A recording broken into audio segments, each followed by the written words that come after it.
या देवी सर्वभूतेषु शक्तिरूपेण संस्थिता नमस्तस्यै नमस्तस्यै नमस्तस्यै नमो नमः। नमस्कार, उदय इंडिया डिजिटल में आपका स्वागत है। मैं हूँ उपाली अपराजिता।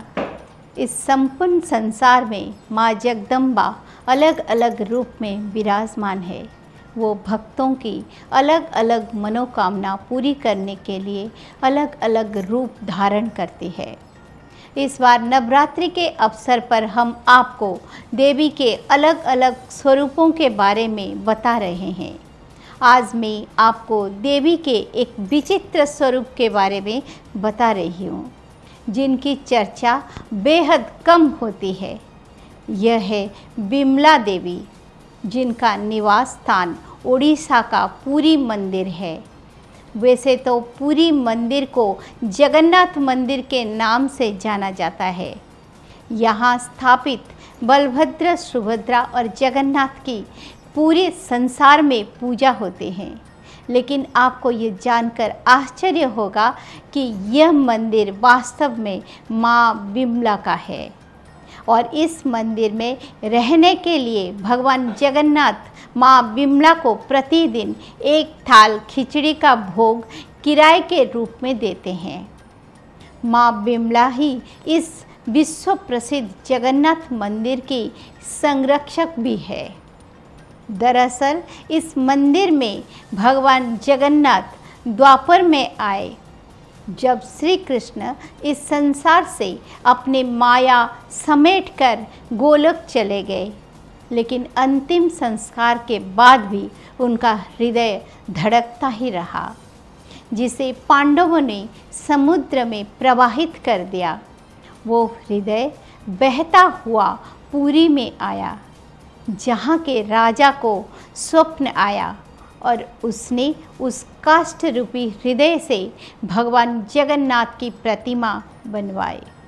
लेकिन यह मंदिर उससे पहले यानी सतयुग से ही बना हुआ था और यहाँ माँ बिमला विराजमान थी। यह एक प्राचीन शक्तिपीठ है, जहाँ पर शिव पत्नी माँ सती के पैर गिरे थे। वैसे तो भारत में 52 शक्तिपीठ है, लेकिन उसमें से 4 प्रमुख तांत्रिक पीठ है, जिसमें से यह एक पीठ है। यहाँ स्थापित माँ बिमला श्री हरि विष्णु की बड़ी बहन मानी जाती है।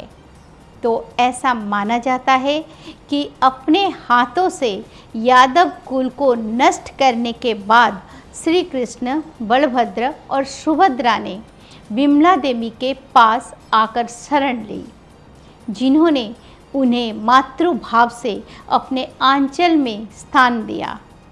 आज भी भगवान जगन्नाथ को चढ़ाया गया भोजन तब तक महाप्रसाद के रूप में पवित्र नहीं होता, जब तक कि वो माँ बिमला को भी न चढ़ाई जाए। इस स्थान पर देवी पूजा को समर्पित श्री विद्या संप्रदाय 17वीं शताब्दी तक विद्यमान था। श्री विद्या और शैव साधक यहाँ से चले गए और ये स्थान वैष्णव प्रधान हो गया।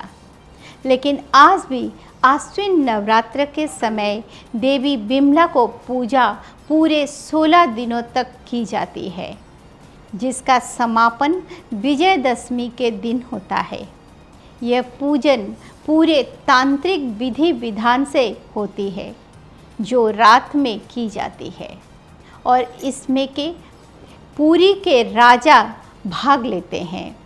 इस पूजन के दौरान सप्तमी, अष्टमी और नवमी को देवी बिमला रौद्र रूप धारण कर लेते हैं और उनकी प्रतिमा भयानक रूप में दिखाई देने लगती है, जिसकी वजह से महिलाओं को इस पूजा से दूर रखा जाता है।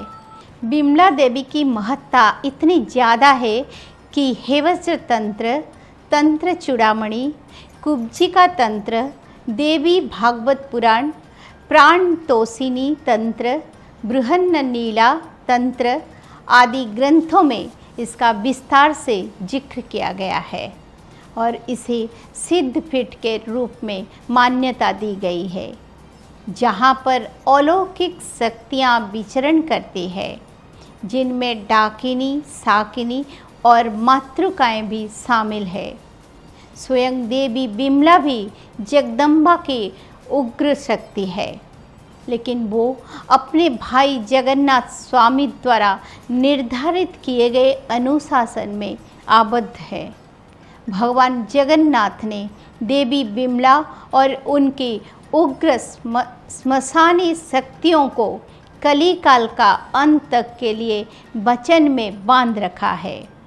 जब संसार में पाप और दुर्विचार बहुत ज़्यादा बढ़ जाएंगे, तब देवी बिमला और उनकी समस्त भैरवी शक्तियाँ मुक्त हो जाएंगे। कल के अवतार के साथ संपूर्ण संसार से पापियों का नाश करेंगे। आज भी पुरी से बाहर जिस स्थान पर भगवान जगन्नाथ का मंदिर होता है, वहाँ देवी बिमला भी जरूर विराजमान होते हैं।